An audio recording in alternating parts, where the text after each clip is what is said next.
नमस्कार दोस्तों।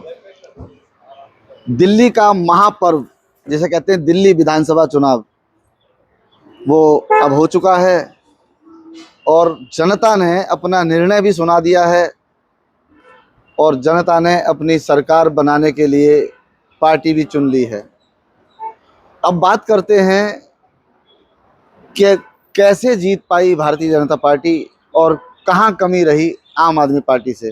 तो हमारे साथ मौजूद हैं गुडविल सोशल ट्रस्ट की अध्यक्ष स्मिता सिंह। बात करते हैं जी। नमस्कार मैडम। नमस्कार, बहुत बहुत धन्यवाद आपका। तो क्या क्या मानते हैं मैडम, किस प्रकार की यहाँ रही है वजह कि आम आदमी पार्टी का वर्चस्व गिरा? क्योंकि जहाँ केजरीवाल जी ने कहा था कि इस जन्म में तो मोदी जी मुझे नहीं हरा पाएंगे। देखिए, चुनाव से पहले भी कई बार हमने चुनाव पे चर्चा की थी, जिसमें जब भी हम बात करते थे शुरुआती दौर में बातें, तो हमने यही की थी कि अगर काम पे वोट मिले तो आम आदमी पार्टी को एक भी वोट नहीं मिलेगा। उनका जो मास्टर स्ट्रोक था महिलाओं को 2100 रुपये देने वाला, वो ही एक रीजन था जो हमें दिख रहा था उन्हें जिताने के लिए चुनाव में। पर वो भी नहीं चल पाया। जनता को बदलाव की जो एक ज़रूरत थी वो ज़रूरत लगी, और बीजेपी ने जिस ज़ोरों शोरों से इलेक्शन लड़ा है वो काबिले तारीफ था। उन्होंने पार्टी के एक छोटे कार्यकर्ता से लेके पार्टी हेड, इनफैक्ट प्रधानमंत्री जी खुद विधानसभा इलेक्शन में आके प्रचार प्रसार कर रहे थे। ये इनकी जीत की वजह रही बीजेपी की, और आम आदमी पार्टी की हार की वजह रही। महिलाओं की अगर हम बात करें, क्योंकि महिलाएं परिवार चलाती हैं, गृहस्थी होती हैं और महिलाओं पर कोई भी पार्टी हो वो दाव खेलती है, तो कैसे इसको देखते हैं आपके? महिलाओं को इन्होंने मजबूत करने का काम किया। 2500 रुपये देने की योजना हो, चाहे वो 2100 रुपये देने की योजना हो, क्या था ये पूरा माजरा?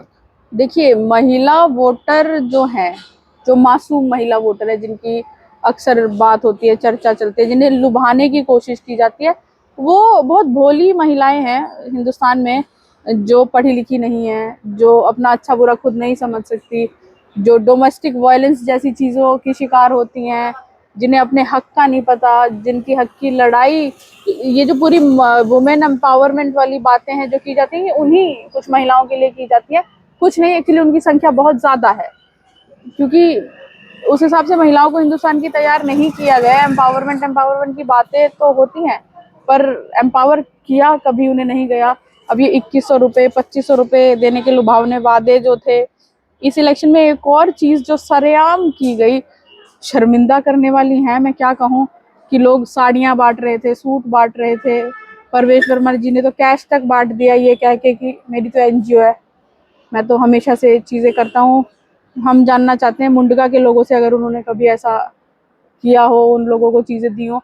मैं खुद उनकी लोकसभा में रही हूँ, मुझे तो कभी ऐसा कुछ उनकी तरफ से बंटता हुआ नज़र नहीं आया। खैर, ये सारी चीज़ें एक तरफ होती हैं, पर इन महिलाओं का इन सरकारों द्वारा ये जो लालच के थ्रू शोषण किया जा रहा है, ये बहुत गंभीर समस्या है और शर्मसार कर देने वाली चीज़ है। आपको देश की उन मासूम महिलाओं की तरफ ध्यान देना चाहिए, उनके विकास की तरफ ध्यान देना चाहिए, उनके एजुकेशन की तरफ ध्यान देना चाहिए, क्योंकि पूरी एक जनरेशन को पाल पोस रही हैं वो। आपके देश का फ्यूचर उनके हाथों में है, वो आपका फ्यूचर संभालेंगी, चीज़ें करेंगी। उन महिलाओं पे डिपेंड करता है कि वो बच्चे कैसे पाल के बड़े करती हैं। अब उन्हें आप यही सब चीज़ें समझा रहे हैं, सिखा रहे हैं, तो वो आगे उन बच्चों को भी ऐसे ही तैयार करेंगी। देश का फ्यूचर जो है वो साड़ी और सूट और 2100 रुपये और 2500 रुपये पे बनाने जा रही हैं वो महिलाएं। ये बहुत बड़ी बात है, ये गंभीर समस्या है, क्योंकि माँ से ही बच्चों में संस्कार आते हैं। अब माँ के अगर हालत ऐसी हो जाएगी, माँ की जो भावनाएं हैं वो कहीं ना कहीं किसी लोभ के बस में अगर रह जाएंगी, तो संतान भी शायद इन्हीं सब चीज़ों का शिकार आगे होगी, यानी कि देश का भविष्य कहीं ना कहीं अंधकार में बिल्कुल बिल्कुल, जाएगा। बहुत बहुत विचार करने वाली चीज़ है ये, और ये एक बहुत गंभीर समस्या है जिसकी तरफ किसी भी संस्थान का, इंटेलेक्चुअल्स का या सरकारों का ध्यान नहीं जा रहा कि वो ये क्या करने की कोशिश, आप क्या करने की कोशिश कर रहे हो। एक तो मासूम महिलाएं पहले ही पता नहीं क्या जिंदगी जी रही हैं, उनके पति दारू पी के आते हैं, उन्हें पीटते हैं वो, और ये जो सारी फ्री बसेस वाली जो चीज़ें हैं, जो बिजली माफ़ कर दी गई, बिजली का बिल नहीं आता, फ्री बिजली, ये जो सारी चीज़ों का के लाभार्थी हैं जिसे हम कह सकें, क्योंकि आपका घर है, आपके घर में भी मुझे नहीं लगता बिजली फ्री आती होगी। नहीं, बिजली फ्री पानी का बिल भी हाल ही में आपने 30-40 हजार रुपए का भरा था, जहाँ मैं तक इसी हमें सवाल पता पर आ हो। रहा मैं इसी सवाल पर अभी आ रहा था कि केजरीवाल जी ने जोर देकर बार बार यही कहा कि 200 यूनिट बिजली उन्होंने फ्री दी है, लेकिन अब वो 200 बिजली यूनिट की जो बिजली थी, मिली किन लोगों को नहीं और मिली। किन मैं लोगों आपको ने बता दूं कि वोट दी? केजरीवाल के वोटर्स जो हैं वो अभी भी वही महिलाएं ही हैं। जो कुछ वोट भी केजरीवाल को मिले हैं वो वही महिलाएं हैं, क्योंकि काम की जहां तक बात की गई हो ओमपाल जी, आपने देखा होगा हमने कई बार, इनफैक्ट आपके एक आर्टिकल, आपके एक एडिशन में न्यूज़पेपर के आपने गुलाब सिंह गायब करके एक पूरा जी पोस्ट भी बनाया था। आप खुद जानते हैं कि मटियाला विधानसभा में एक भी रोड ऐसी नहीं थी जिस पे इंसान चल सके, एक भी नाली नहीं थी जिसका पानी ड्रेनेज तक पहुंच रहा हो, लाइटें नहीं खंभों पे, और इन समस्याओं के बारे में बात करने वाला कोई नहीं। क्योंकि गुलाब सिंह यादव के जो नंबर थे, हम मीडिया वाले हैं, हमारे पास उनके नंबर होते हैं, पर्सनल नंबर होते हैं, हम खुद उनसे ये बात नहीं बहुत कर बड़ी पाते समस्या थे। रही, क्योंकि मैं समस्या आपको रही। बता दूं कि एक बार हमने जो पूरी पेज का एक आर्टिकल लिखा गुलाब सिंह गायब, और वो हमने अखबार पब्लिश किया और सभी जगह पहुंचाया। उसके करीब 3 से 4 महीने के बाद मैं अचानक हुमन हेड़ा उनके गांव की तरफ से निकल रहा था, तो मेरे मन में आया कि मैं देख लेता हूं कि कहीं गुलाब सिंह जी मुझे मिल जाए। तो मैं जब पहुंचा वहां तो गुलाब सिंह जी मुझे मिल गए थे, और मैंने कहा कि अहो भाग हमारे कि आप सामने पधारे। तो उन्होंने यही कहा कि तुम भी तो गायब हो बहुत दिन से, तुम भी तो पहली बार मिले हो बहुत दिनों में।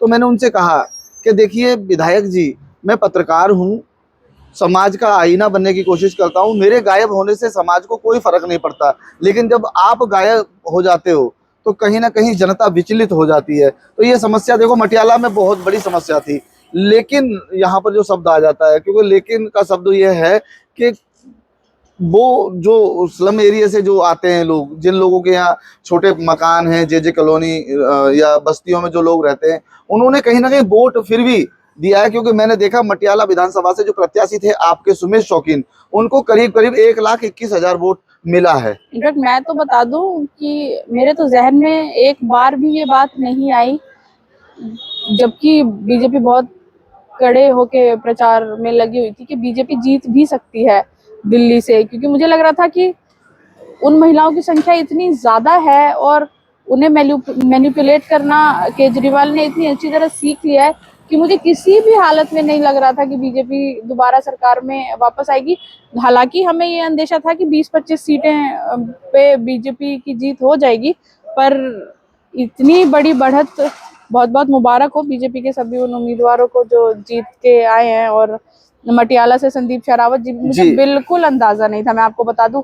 हालांकि बहुत खिलाफत भी हुई उनकी, क्योंकि नया चेहरा थे वो, नौजवान चेहरा पार्टी का, जिन्होंने युवा अभी नेता अभी के रूप में। पार्टी जी ज्वाइन की। नहीं, एक जो खासी बात देखने में ये भी रही कि प्रचार की जहां तक हम बात करें, कमलजीत शेरावत जी पे आएंगे हम, यहाँ की एमपी, बहुत जोरों शोरों से उन्होंने प्रचार किया, हर विधानसभा में तो किया ही उन्होंने। पर मुझे लगता है कि कहीं ना कहीं रोज की कुछ मीटिंग्स जो थी वो मटियाला विधानसभा में वो लगातार रूप से करती रही, क्योंकि उनका ये जो फैसला था कि सभी वरिष्ठ कार्यकर्ताओं और नेताओं को छोड़ के वो ये एक युवा चेहरे जो इन्होंने इंट्रोड्यूस किए, चाहे वो विकासपुरी से निगम पार्षद रहे हों पवन, पवन उनका शर्मा, नाम उत्तम नगर से पवन शर्मा, विकासपुरी से भी विकासपुरी से पंकज सिंह जी। पंकज सिंह जी, जी वो भी एक युवा चेहरा ही है, निगम पार्षद थे। और ये संदीप शेरावत खासकर, क्योंकि कमलजीत जी की खुद की ये पुरानी सीट रही है, और बहुत मेहनत, मैं कहूंगी बहुत मेहनत उन्होंने की, कमलजीत चाहे वो सूट बांटने से लेके और चीजें करने तक। देखिए इस बार इलेक्शन में ये बहुत खुलेआम हुआ है, और हमें, क्योंकि हम मीडिया वाले हैं, हम इन बातों पे हमेशा जोर डालते हैं। मैं आपको बता दूं कि लोग कहते हैं मीडिया वाले बिक गए, मीडिया वाले काम नहीं करते, हम तो कर, दिखा ही तो सकते हैं आपको, चैनल पे दिखा दिया समझने का तो जी, आप ही बिल्कुल का कार्य है, आपका ही आप काम ही है। वोट समझेंगे कि भाई तो किस तरीके से वोटर समझना है। एक लेकिन वोट, अगर हम कमलजीत, सांसद कमलजीत की अगर हम बहुत बात करें मेहनत की तो उन्होंने उनके जो संदीप करियर को भी शेरावत देखें से, तो पहले से भी वो एक कर्मठ कार्यकर्ता रही, रही हैं, और बहुत उन्होंने हर मेहनत चीज की। से ऊपर उठ के हाँ उन्होंने जो अपने फैसलों को, सिर्फ फैसला नहीं लिया उन्होंने कि वो पार्टी को एक नया चेहरा देंगी, उन्होंने इसके लिए काम किया। वो लगातार मीटिंग्स करती रही, द्वारका जहां वो रहती हैं वहां पे लोगों से उन्होंने पर्सनल तौर पे इतना बिजी शेड्यूल होने के बाद, हर चीज करने के बाद बहुत मेहनत, मैं कहूंगी कैंडिडेट से ज्यादा मेहनत की उन्होंने, और अपने इस फैसले को सही साबित करने की कोशिश की, और हुई भी। इस जीत के कुछ, हाँ परिणाम जी जो है बिल्कुल, उनकी 2-4 हजार वोटों से नहीं जीते, हाँ। कई 20-1 हजार करीब वोटों से संदीप शेरावत जी जीते हैं। अब काम करेंगी या नहीं, 28,000 समथिंग वोटों से जीते हैं। देखिए इतना बड़ा जी। मार्जिन है, आप देख सकते हैं, कोई तो छोटा मोटा मार्जिन नहीं है। जी तो इस बारे में चर्चा और ये सारी चीजें ठीक है। आज सुबह ही मैंने हमारे एक साथी पत्रकार अनंत मोहन कौशिक जी हैं, उनका एक पोस्ट देखा, उन्होंने लिखा था कि वादे तो बहुत किए बीजेपी ने, और आम आदमी पार्टी का 5 साल के लिए शासन खत्म हुआ, अब देखने की बात यह है कि दिल्ली कब लंदन पेरिस बनेगी। ये एक बहुत अच्छा टेक था, बीइंग अ जर्नलिस्ट उन्होंने जो लिया, मुझे लगता है उनके करियर में सबसे अच्छा पोस्ट, क्योंकि वो मेरे मित्र रहे हैं, मैं उनका फेसबुक हमेशा से ही फॉलो करती हूँ। पहला उनका एक ऐसा पोस्ट था जिसे देख के मुझे खुशी हुई, और मैं ये समझती हूँ कि जो इलाके के जर्नलिस्ट होते हैं, देखिए छोटे तौर पे काम करते हैं, छोटे छोटे इलाकों में काम करते हैं, पर काम यही करते हैं। आपकी कोई समस्या हो आज तक नहीं आएगा, आपकी कोई समस्या हो जी न्यूज़ नहीं आएगा। यही पत्रकार होते हैं जो, आप लोग भी हैं, हमेशा खड़े रहते हैं लोगों के साथ, बने रहते हैं, अब वो लोग चाहे कोई भी हो। मैं कहती हूँ, मुझे लगता है कुछ पुलिस वाले भी होंगे जो बड़े आला अफसर आप लोगों से अपनी परेशानी शेयर करते होंगे, या नेता भी होंगे जो अपनी परेशानी शेयर करते होंगे, या जनता भी होंगी। क्योंकि देखिए तो आप लोगों की मजबूती भी बहुत जरूरी है। समाज से जुड़ा रहना ही हमारा जो जिंदगी का दस्तूर रहा है, क्योंकि जब हम इस क्षेत्र में आए थे तो हमारे मन में एक ही जिज्ञासा थी कि एक क्रांतिकारी के रूप में, देशभक्ति के रूप में और समाज को समर्पित होने के रूप में हम लोग इसमें आए थे, और आज भी हम वही काम कर रहे हैं, निस्वार्थ भाव से काम कर रहे हैं, और चाहते हैं कि लोग सुखी रहें, लोगों को कोई दुख ना मिले, और उसी परिणाम को पाने के लिए हम कोशिश में हैं। और हम अब ये चाहते हैं कि भारतीय जनता पार्टी जब 27 वर्षों के बाद, यानी कि बंजर जमीन में फिर से फूल खिला है दिल्ली के अंदर, तो उस फूल की गरिमा बनाए रखे, और जनता की जो मूलभूत सुविधाएं हैं उनको पूरी तरह से उन्हें दे सके।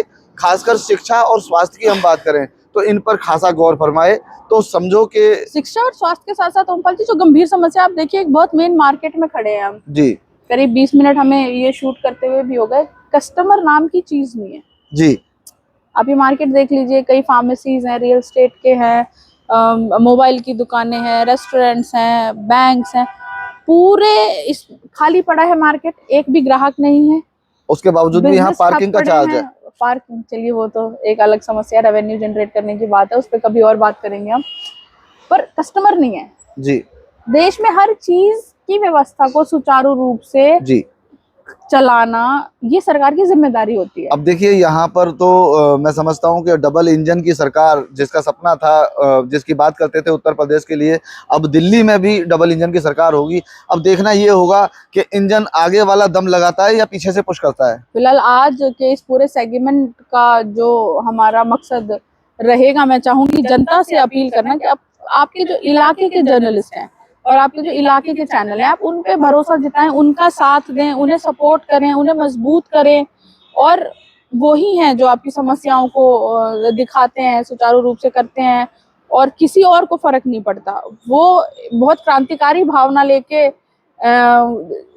ये चैनल शुरू करते हैं लोग, और सिर्फ वो ही हैं देखिए कहीं ना कहीं अगर देखें तो बेखौफ पत्रकारिता होती है, अपने परिवार से दूर रहकर, अपने सारे डर को खत्म करके हर इंसान के लिए लड़ना, समाज के लिए लड़ना, देखिए बड़ा मुश्किल है आज के दौर में। फिर भी हम पत्रकार बहुत कोशिश करते हैं, और मैं यही कहूँगा कि भारतीय जनता पार्टी का बहुत बहुत हार्दिक स्वागत है और बहुत बहुत बधाई, शुभकामनाएं, जो कि दिल्ली में सरकार आज 27 वर्ष के बाद बन रही है। और हम उम्मीद करते हैं कि आगे हम आपकी तारीफ करें तो इस कदर करें कि बस समाज में आपने बहुत कुछ कर दिया, लोगों को सड़कें, नालियां और उनकी मूलभूत सुविधाएं, उनकी शिक्षा, उनके स्वास्थ्य पर ध्यान देकर आप अपने आप को कृतज्ञ करें और अगले 5 साल के लिए तैयारी करें। धन्यवाद।